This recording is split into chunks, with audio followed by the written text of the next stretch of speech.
Ultimately, your job is to serve like your team, but you also have the management team and the CEO, and there's a lot of nuance. You can't be rolling your eyes in company meetings. You can't be gossiping anymore. Sometimes you just have to take the direction. You wish you could say this to your team, like, hey, why are we doing this? I want to just say like, because we just have to. The CEO told me to, right? That's a really important point because that is part of leadership, right? You can disagree with some of the strategy or some of the tactics, but when you're representing it to your team, you are 100% on board. Otherwise, you can't lead effectively. So yeah, that's hard. That can be hard sometimes.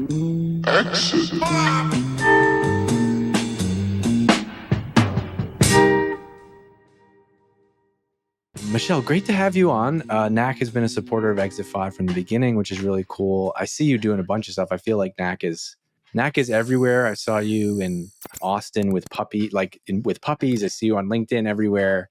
You're doing a nice job. You got a nice little studio set up. But you're a CMO, and what I want to dive in with you today is when I have a CMO on the show, sometimes we'll talk to, let's say last week I did a podcast with a woman who was an Instagram for B2B marketers, and we went deep on that channel. I had a guy who did LinkedIn ads. So we'll either go super specific and tactical, but also we have a big audience of marketing leaders, current and future, people who are doing what you're doing for the first time or want to be where you're at as a CMO. And so I haven't had a CMO on in a little bit. I pulled up my old list of CMO questions. I'm excited to dive in with you and talk about your career and more specifically what's going on with marketing at Knack. But real quick, just so people can hear your voice and you can say hello, can you give us a quick introduction? Sure. First of all, I'm really happy to be here. My name is Mychelle Malo. I'm head of sales and marketing here at Knack. Okay. And for people that might not be familiar, what does Knack do? Knack is a platform for creating, designing, optimizing, testing, and syncing emails and landing pages. All of that, like the full process, soup to nuts. And just to give people that are listening a sense of who you sell to, like who are some of your typical customers or maybe marquee customers that you can talk about? Okay, that's a little bit of foreshadowing for later on in the conversation when I'm sure we're going to dive into some challenges. But so our typical customer can be anybody. We have some small companies. We have large companies like Amazon, Walmart, Google, Meta, and everything in between. So that scope of customer base is a challenge for a marketing team, and I'll dive into that later if you want. I would love to. Yeah, that sounds great. Okay, and you've been at Knack for about 4 years. Well, so your LinkedIn says 4 years. However, you were an advisor for 3 years. That's right. What got you? You've had a bunch of experience as a marketing leader and CMO in the past. Looks like you were doing a couple things. You're an advisor to the company. What led to you deciding to actually go and take the job and get off the sidelines as an advisor and get in there as CMO and head of sales?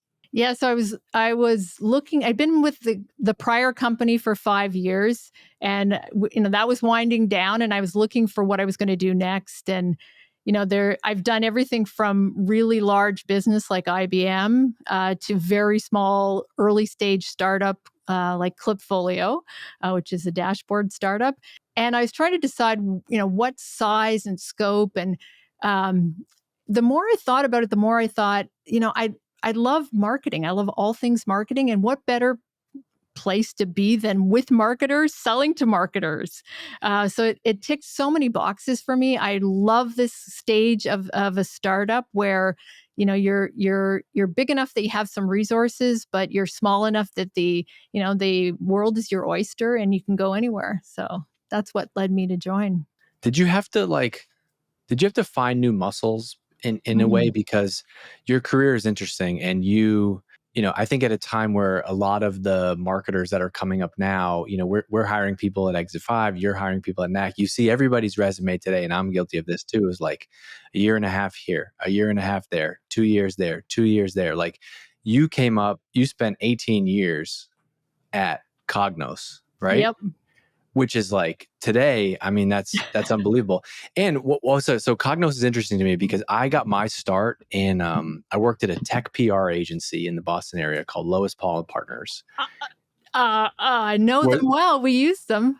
Okay, Yeah. so I swear that this is wild to me. So I swear that like when I was there, Cognos was like a big account. Am I Yes. right about that? And Yeah, you're, this is 100%. crazy, Michelle. I 100%. didn't prep for this. So No, you, I you know them did all. you did Yeah. AR, you did AR. So I was like, oh my, wait, I'm just literally reading this on the spot. You did AR there. So I'm like, you must have, were you the client? Were you the client? I was the client. So Steve Milmore was my PR guy. I don't know if you know Steve, brilliant guy, and he worked with Lois and Paul. Yeah, That's amazing. yeah. Unbelievable. What a small It world, is a Michelle. very Holy small world. cow. Very small world. So you go from there, which is a totally different, career, like doing AR and comms to going from to running marketing. Yeah. Maybe before we get into the Knack, what was the inflection point of your career going from like you did product, like these are kind of all related, right? Product marketing, comms, AR, strategic comms, Mm. but that's a much different muscle than today. You're running sales and marketing. Where what was the tipping point in your career? And I'm asking this question because I want to paint the picture that any CMO, I've been interviewing CMOs for 5 years now. Everyone I've talked to comes up from a different background. And I want to give that context to like encourage future CMOs that like, I think people obsess over specializing and if I am in this one area, can I still get to CMO? But it's like, I talk to CMOs all the time. This one came up through PR. This one came up through product marketing. This one came up through AR. I'm talking to you right now who's done a similar thing. I'd love to hear about that kind of point in your career. Yeah, look, I think it comes down to willingness to be a newbie again, willingness to learn and dive deep, So to me, it doesn't matter where you come from as much as what you're willing to do to get to the next step in terms of learning. So, yeah, most of my background, I actually started as an engineer. So I was doing engineering, geophysics, gold mining exploration in the Yukon. Literally the Klondike. And There's so many layers to you. I'm going to have to yeah, unpack it. and then I went from that to I had a catastrophic knee injury, mostly related to a ski accident, and I couldn't do field work, so I needed a desk job. That led me to Cognos. My first jobs there were more technical, what would now be probably called product management. We were defining market requirements, we were building out technical systems, and then product marketing. So you're right, I was mostly in that kind of strategic market strategy realm. But I was always around the campaign. So we would define what the campaign needed to accomplish, all the messaging, positioning, the AR, PR that surrounded it. And then we'd work with the campaign team. So I was always around it, but I never owned it and I never dove really that deep. And then when Cognos was acquired by IBM, Dave Laverty, the CMO of Cognos, was moved to a different division. And then at that time, they promoted me into the CMO role for the business analytics division at IBM. And that's when I went back to school and just, then I had to dive deep in all the other areas that I wasn't familiar with. So I did. And then when I left IBM 6 years later, I went to a tiny startup. And that's when I had to dive deep into SaaS because IBM had its toes in SaaS, but they didn't have a lot of SaaS offerings. So I had to learn SaaS. I went to SaaStr. I read every blog and listened to every podcast that I could to learn this whole new realm. So I think for me, you get to CMO by being continually a learner. And every day I feel like I'm learning something new. And I've been doing this for, I don't know, I'm not even going to tell you how many years. I love that. I love the mindset of diving right in and saying like, I got to go learn this. I actually, the podcast that we put out this week when we're recording this was my interview with Jason Lemkin from SaaStr. And he went on this rant, which is like, he's like, the thing that drives, basically he's summarizing, he's like, the thing that drives me nuts today is the CMO of a $2 million startup needs 5 people, and each one of those people needs an agency, and each one of those agency needs a budget. But the real way to learn is to like actually dive in and to hear you go from like, massive company, 20, if you take IBM plus Cognos combined, that's 20 plus years. And then to go back and relearn it all and say like, I'm going to go dive in, I'm going to go to SaaStr, I'm going to learn this stuff. It's awesome to hear that. Also though, don't you feel like the more you know now, there are the timeless. I feel like we've skewed too Oh far in yeah. the other direction of Oh like yeah. people obsessing. Like I'll see people like not someone says like, oh, I'm not going to join Exit 5 because it seems like you only talk about B2B SaaS and I'm like, no, we want to share more. We want to share like the timeless. It's almost like there's this wave of coming back around. It's like AI, whatever technology comes and goes, there are these timeless marketing principles that are going to be around forever. I couldn't agree more. In fact, one of my Bibles is the whole Jeffrey Moore, take on positioning. Define your bowling lane, define your pins, get across that chasm in specific ways of meeting all the needs of one buying community. To me, that it holds true today, maybe more than it did before. Even it's so. Yeah, I agree with you. The fundamentals of marketing have not changed. The tactics, the tools, they've changed, but the fundamentals are still the same.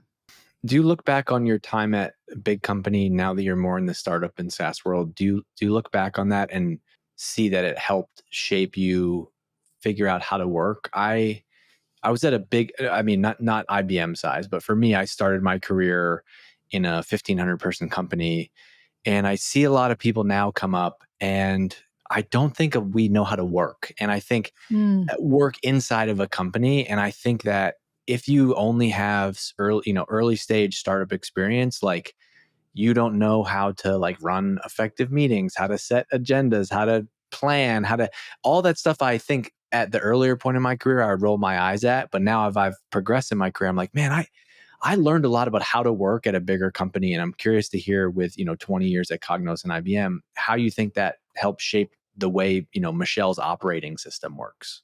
Yeah, I think that last word you said is the first thing I'd talk about is the operating system. And you need an operating system. You need a management system. You need a cadence of meeting, and you don't want it to be overly burdensome, but you need to manage. You need to hold the team and yourself accountable in specific ways, and that you learn in the big companies. That's what they do really well. You also learn that nobody is soup to nuts responsible for anything. I had multiple bosses. We had very matrixed organizations at IBM. So you get comfortable with this view that you don't have to own the resources to be able to influence the resources. And you shouldn't, I think when you're in a smaller company, um, as the company grows, people tend to get a little bit of a view of, this is my realm, and I can only control what's in my realm. But Yeah. in when you get to these really mega companies, you realize, no, look, you're going to have all kinds of resources that you're going to have to influence, but you don't own them. And I think that learning is amazing. How do you do that? Like I've always struggled with pushing people to do that unless they were incentivized to do so. Like do you need to how do you match the incentives to that? It's easy to be like, come on, be a good teammate, even though that's not your job, go and do it. If you have some type of comp that's tied to like company performance and there's like a bonus or something tied to that, it makes it easier. But do you feel like there has to be some type of incentive there, or will people just go and do it? I wish I could say they would just go and do it. But I think I've only ever seen it work when they weren't called OKRs when I was at IBM, but when we all had the same goals. You have to have the same top level goals, and then the next level down has to have the same common business goals, and then you can say, okay, to achieve that, we're going to have to do these things, and that's going to require that you're playing over here for this and you're playing over there for that, and I think it works well. But when they're mismatched goals, it's brutal. It just never works. All right, so let's talk about the operating system at Knack. People love to dive in with a CMO. I'm curious as to so first, I'm just going to ask a bunch of kind of organizational questions. So Yeah. can you share the marketing team? Let's talk specifically about marketing first. The marketing Mhm. team at Knack. Can you share like the breakdown of roles and responsibilities and roughly what the org chart is? You don't have to list out everybody on the team, but I think what people like to know is like, oh, we got this, we got product marketing, they do this, we got web, they do this, right? Yeah, so we have product marketing. They do this. Thank you. Thank you. Check. um, Check. Next question. so we have the two big areas, three big areas. We have product marketing, we have growth, and inside of growth, we have digital, social, and events. And then we have a in-house design team. And then we have a couple of other single contributor roles. So we have a customer evangelists, sort of creating what we're calling the Knack Nation. Oh, I like And that. then we Nice. have some efforts on the partner marketing side as well. So those are the basic areas of marketing. Web for us, the content of the web gets defined mostly by product marketing. The call to actions get built out mostly by the growth team, but the web developer sits within our sort of our IT. We have a small IT function, but they're very much part of the broader marketing spectrum. Right. But product marketing, this actually just came up in our community last week. So I want to, product marketing owns the website. There might be a technical owner of the website different than product marketing, but product marketing owns the how it looks, what you say. I would say less how it looks, more what we say, the core positioning and messaging. And then we have a brand design team. They really own the look, as long as it doesn't, change the message. And then are there team leaders of each? Like, what does your reporting structure look like? Yeah. So there's a head of growth, the head of product marketing, the head of our design team, as well as our head of customer marketing, all report to me directly. What about, did you say product marketing too? Is there a head of product marketing? Yep. Head of product marketing. Yep. So those people all report to you. How often do you meet? I meet with them every week, and we have a team meeting every second week with the whole team. What does that weekly meeting with your direct reports look like? First of all, I'm a big evangelist for a tool called Fellow. So Fellow Yeah. app. It's a meeting management tool, and that is our way of co-creating the agenda. So status for the week gets just put into that tool so that I can see, stuff that could be done offline. And then we decide on what are we going to talk about. So throughout the week, if I think of, I really want to go through that with them in the next call, I'll put it into the Fellow agenda. And then they do the same thing, things that they need me to, either help them think through or issues they want to resolve. So that's generally the agenda. It's not a fixed agenda every week. It's always basically problems, challenges, opportunities. And then the status stuff is more at the bottom that I can read. And if I have any questions about it, I'll go through that in our one-to-one. I think it was High Output Management, Andy Grove's book. He talked about this concept of like, I forget what he called it. I was like, I don't know if it was like an icebox or a file or something, but like the idea of you have this standing meeting. Let's not bother each other with all the stuff like in Slack or however you communicate. Let's put this away. And so I like the idea of like you and the team using Fellow or what Google Doc or Fellow, whatever. I'm not familiar with it, so I don't have a ton of experience, but you throw it all in there and let's like save that. There's something liberating about that, right? Versus like everything then becomes urgent and you can save it for later. Exactly. And I really kind of encourage that because I don't, we need think time. And if you're constantly all day just being interrupted by things that could wait till the end of the week or whenever you're meeting, it just makes. So do you review like what's in Fellow before the meeting and then like decide the agenda, or is that you all Dave on a good week? Yeah.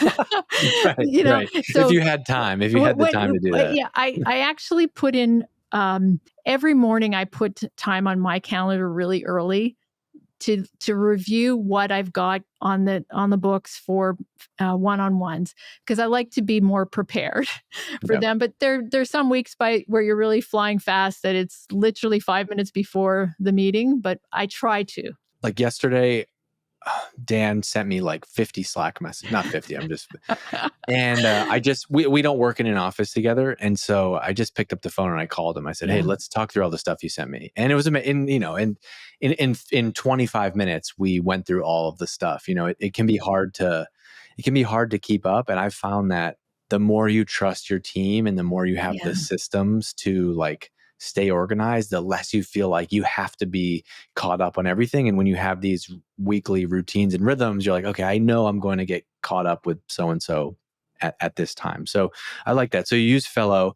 And is there like, do you have goal? Like, what do you use for goal setting for a team? You mentioned OKRs before. Do you do something like that for the marketing? Yeah, I'm not particularly religious about and being a firm OKR, but that's roughly the framework that we use. We need things that are measurable for things that can be measurable. We don't try to force fit things into the OKR framework if they're not, measurable.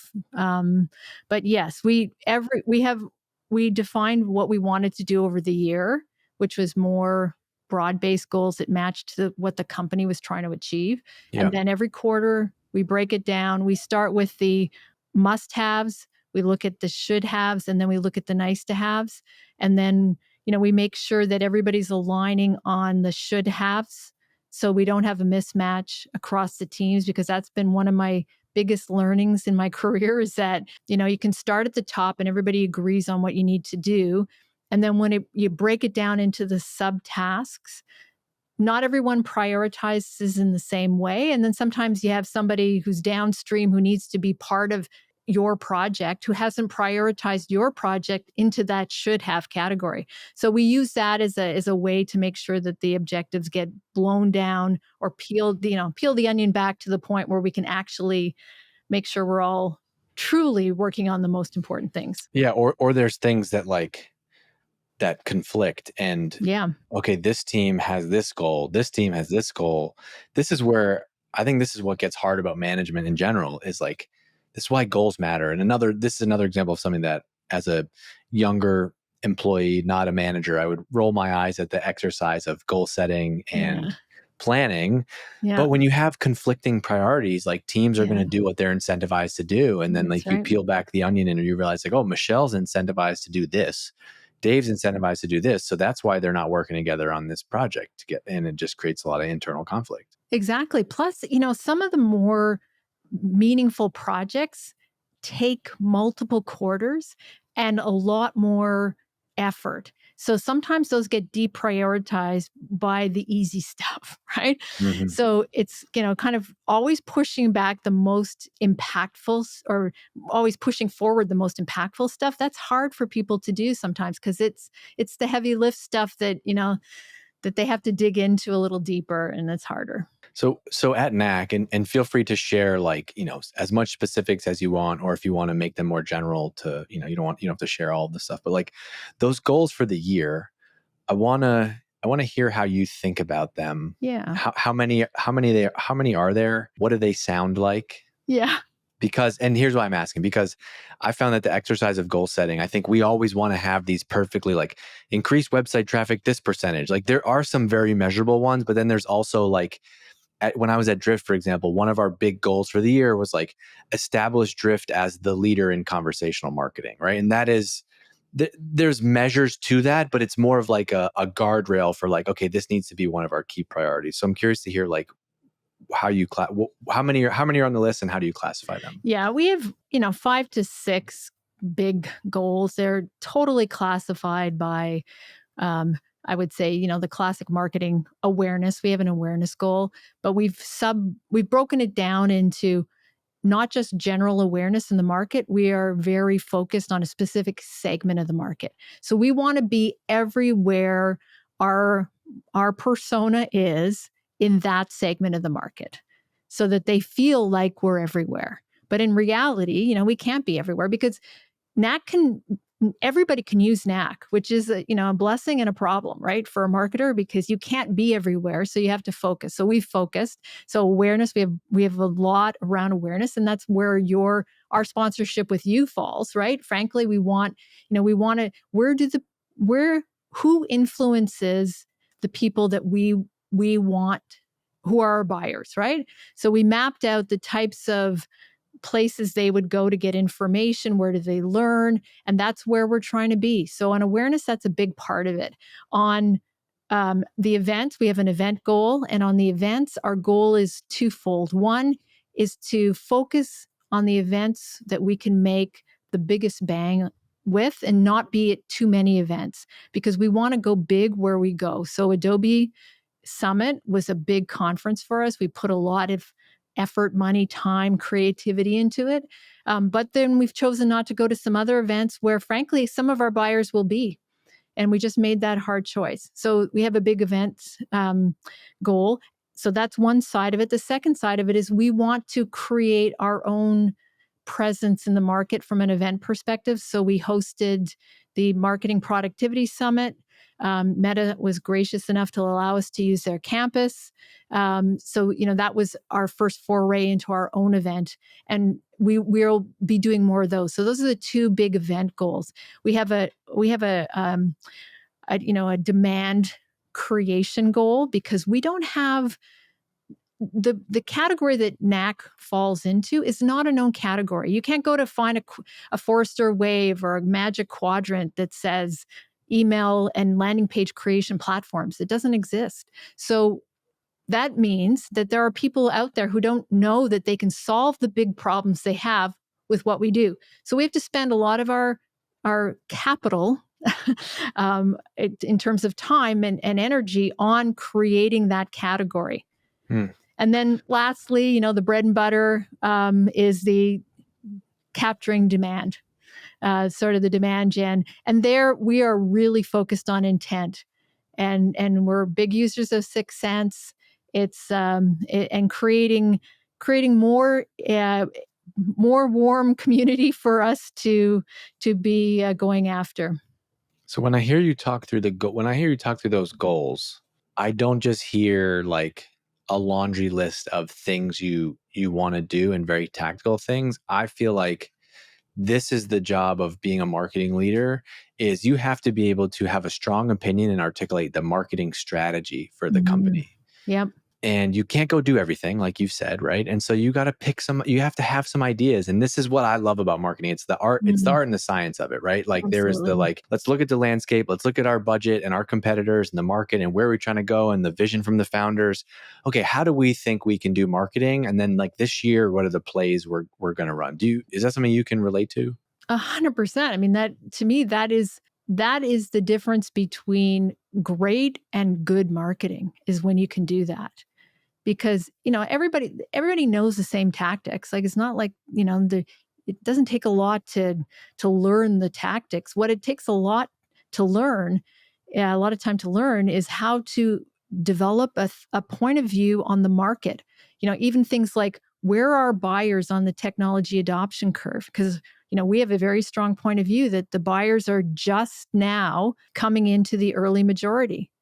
That a lot of the customers that I talked about at the beginning, these are buyers that are innovators and early adopters of technology. They're not risk adverse. They're people that, really are the first at the door, right? When something's new. But when you move into the early majority, those are people that have less resources. They're more risk adverse. So you have to have different strategies for them. So first, understanding where your buyers are, who your buyers are, what you want to focus on in any given period of time, because it doesn't mean that you're never going to go beyond them, but it means you have to start somewhere, and you got to pick that, make a bet, and see it through. I love that, what you said, like start there, pick that, make a bet. I'm a big believer in like, there's lots of possibilities and that's great. And we could go in circles for days talking about the possibilities. But like you and I were talking about before we started recording today, we wanted to do an event this year. We had strong demand from our community to do an event. We spent like 4 weeks like talking about the event. And I was like, when do we want to do it? Like, okay, well, it's too soon to do it in June. Yeah. We want to do it in Vermont. We can't do it in October because October is crazy tourist season because everybody's like leaf peeping. Summer, nobody's going to travel in the summer because they got families and kids and whatever. September. Okay, boom. First week is Labor Day. Second, how about September 11th and 12th? Great. We picked a date. Like, I am such a believer in picking a lane and going, and you can just spend so much time going in circles trying to like get something done. You got to make some decisions and be okay with, like you said, like, here's what we're not going to do. Like, right. We have some bets and we're going to go make them, and we're going to adjust. And then I like how you mentioned that you have this annual plan, but each quarter you're revisiting and saying like, does this make sense? Like, should we still be doing this thing? What has changed? Right. Right. Yeah. And how can, if you achieve your goal, then you need a new goalpost, right? You got to keep on pushing forward. Yeah. All right. So you mentioned how you run the team meet. So you have your team meeting. What do you get out of that every 2 weeks whole team meeting? This is something I've always struggled with as a CMO. I'm like, man, does my team hate this meeting? Is this boring? Like, how do we make this whole team meeting valuable for people? So I'm wondering if you have it figured out. You know what? I wish I could say I'm 100% sure I do, but I haven't figured out, but I'm not. I think it requires that the team engage with the setting of the meeting agenda too. And by team, I mean my direct leaders. And what I usually do is I always have an update. I think it's really important for me to share what's on the mind of the leadership team with my team. So that's how I always start. Here's how we're doing with some of the big deals. Here's what the leadership team is thinking about. Here's what's changed. Here's where we're, thinking things might not be working, that kind of thing. So I always start with that. And then we move into things that I think need focus for everyone. So, it might be a new, like today, we just had a team meeting today. And one of the things that I was talking about was more experimentation. So we have a part of our strategy is to allow 10% of our budget and our time to be used on true experiments where we really don't know. It's not sort of, oh, well, we're going to call this an experiment, but we know that it's likely going to be performing fairly well. No, these are things that we don't know. And frankly, the spring conference fell into that for us. It's not, it's not our MOPS audience. So that was an experiment. So I talked about experimentation. And then we have spotlights where we try to make sure that everybody has visibility into what's going on across the team. So that's where the team leaders engage and they say, okay, for my team, here's some things that we're gonna show you we've been working on or we plan to work on. And then lastly, we finish it with just sort of an open, are there any challenges that you want to put forward that you think people can help with? That kind of thing. So we try to leave a little bit of time for that. Do you feel like you get like open discussion from the team during that, or does it happen more in one-on-ones and smaller kind of breakouts? Every once in a while that magic happens where we do have a discussion. We had a pretty open discussion about AI in a team meeting where people were kind of expressing some of their optimism and then concern and caveats on where it was working, where it wouldn't work, that kind of thing. And that was a pretty engaged, open discussion of problems. But yeah, sometimes people are not as comfortable with that. And I really try to create a culture where people would feel comfortable, but it takes time for people to understand that you're not, you're not there to judge their comments. You're there to help, them maybe have a breakthrough. So expressing a challenge is not going to be viewed as a weakness, because I think there are some cultures where that's the case. So it takes time sometimes. Yeah, you got to be able to, you hire smart people and you have a team you want to be around. Not everything is going to work. Yeah. And you If need it to is, be you're able to being too lean on safe. each other. If it's all Way too safe. you're Love being that. way too safe. Yeah. Yeah. I like how you mentioned that you have some time and budget carved out for the tests and experiments. This is one, as a first-time marketing leader, this is a mistake that I made, which is you're so focused on the short-term goal and hitting the plan now because you want to keep your job and keep everybody happy and keep the company growing. So you do things this quarter, this year, but then all of a sudden the plan the company wants to grow 40% next year, right? And all of a sudden your marketing channels have to grow. And I just would like drag the spreadsheet and say like, all right, now we need 50% more traffic from this channel. And then you're like, wait, where's that going to come from? And if I could do it over again, I wish I carved out more time and resources for the team to be finding the new channels. So then when we need to grow, we can like, hey, yeah, we've already tested like LinkedIn ads. We've spent, low thousands of dollars on it. Like we would feel good about spending 100, 200, $500,000 in this paid channel. We feel like it can scale up versus if you have to try to figure that out in year, it's going to be too late. Right. Right. And if your 90% doesn't encompass your 100% of your goal, then you can't do that 10% experiment, right? So that's a core part of it.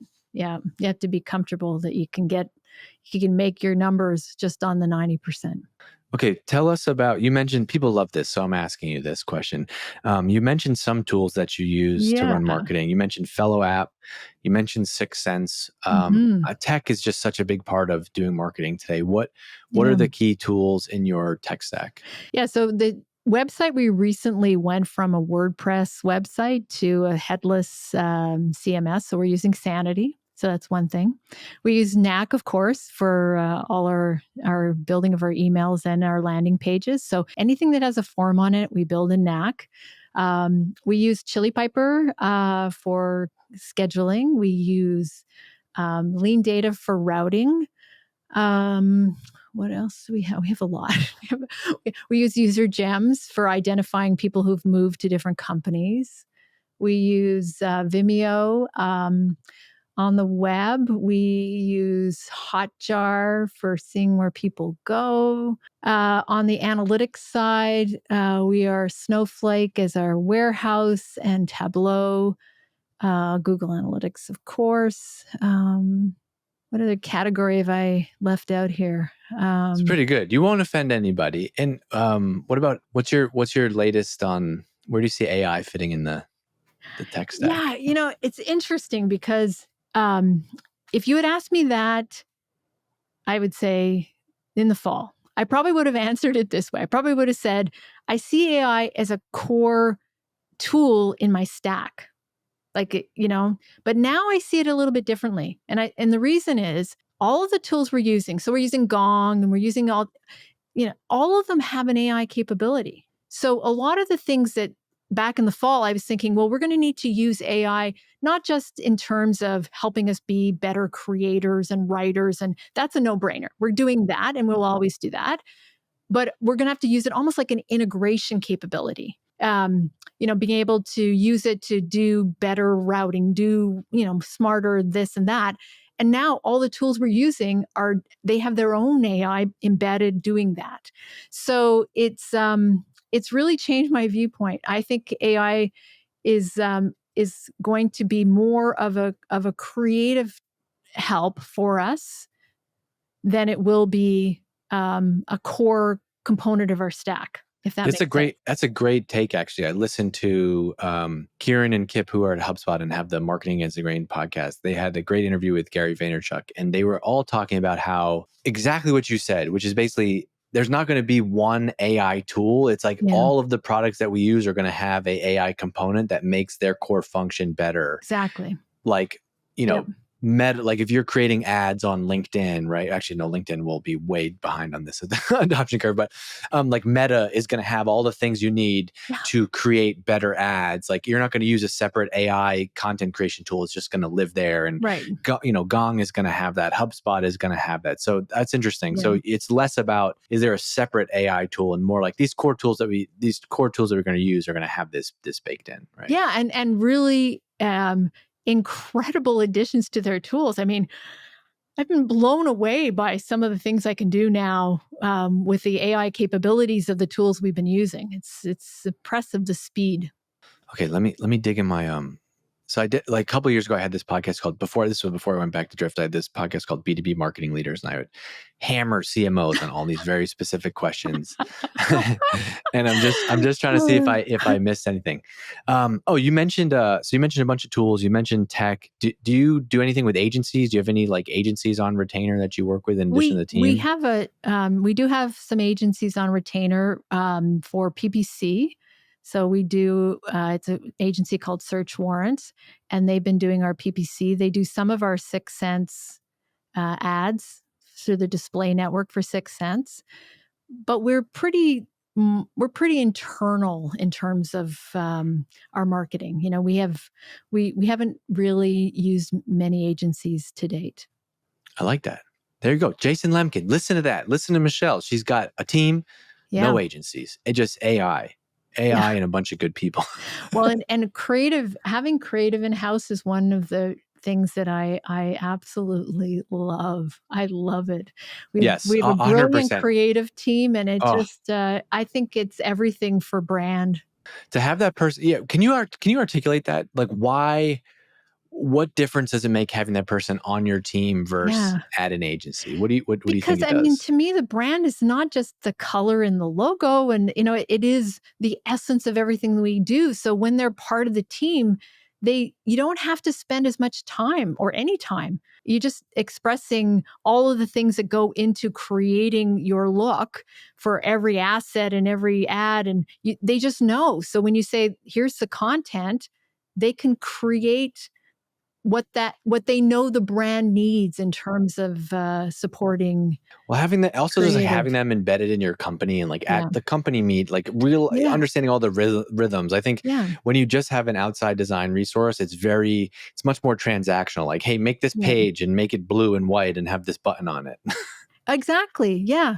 No, they are deeply embedded in the team. In fact, the guy that was here helping with the setup, he's on that creative team. So it is, I love it. I love it.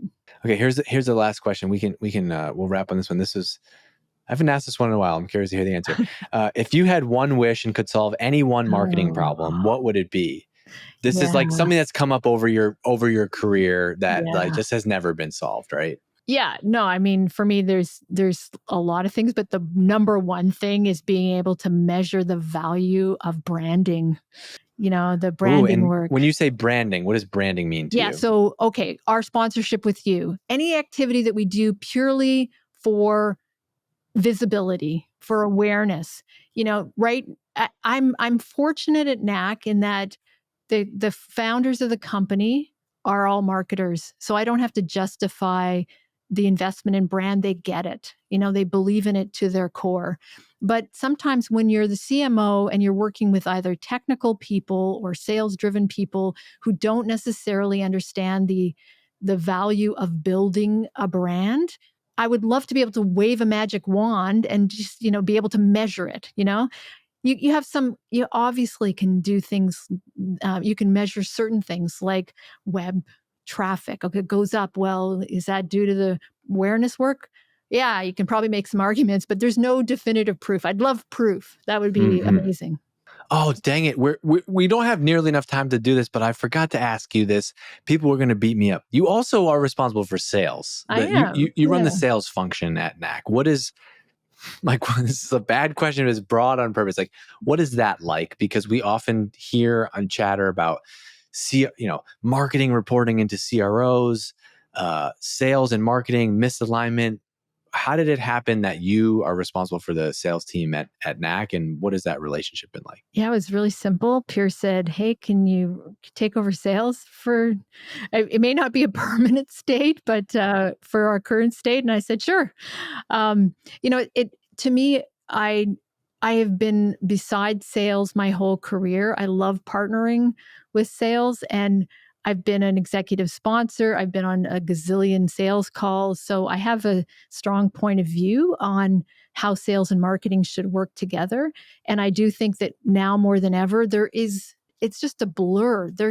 We don't, in Knack, we don't see it as a, throw a lead over the transom and sales takes it. It's just, no, we see this as a continuum. It's a conveyor belt. And there's just, at one point in time, there'll be different people interacting with that prospect on the conveyor belt or that customer once they become a customer. But it's the whole team, soup to nuts at all points, pre, during, post.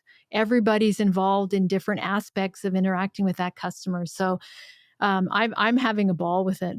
Okay, I'm glad to hear that.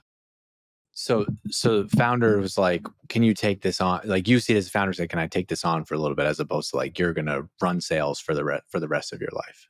Yeah, I mean, I think at some point, we're going to need a head of sales yeah, because But we plan don't to you grow. feel like a lot of yeah? Well, let's do it. Don't you feel like a lot of doesn't it for the interim though like clear up a lot of nonsense? Like you're not like sweating like credit and attribution. You're just trying to hit the revenue number. That is the one part of that argument that I do love is the alignment between sales and marketing. Like if we didn't have to worry about who got credit for what, or we could create the right incentives and goals to do that, it's great. With sales and marketing, it's like your goal is revenue, and how you get there is this team plus this team equals revenue. Exactly. I mean, it is impossible. There are so many touches. It's impossible to say who should get attribution. Somebody goes to a trade show. 2 years later, they interact with your website. 3 months later, they inbound.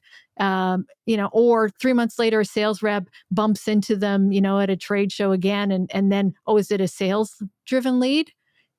Who cares? Collectively, you have brought somebody into your universe, which is everybody should be celebrating that together. Okay, Mychelle, last question is for you to ask. Is there anything that I should have asked you about being a CMO, your love of marketing, what you're doing at Knack, before we wrap up? I think the only question you should have asked me is,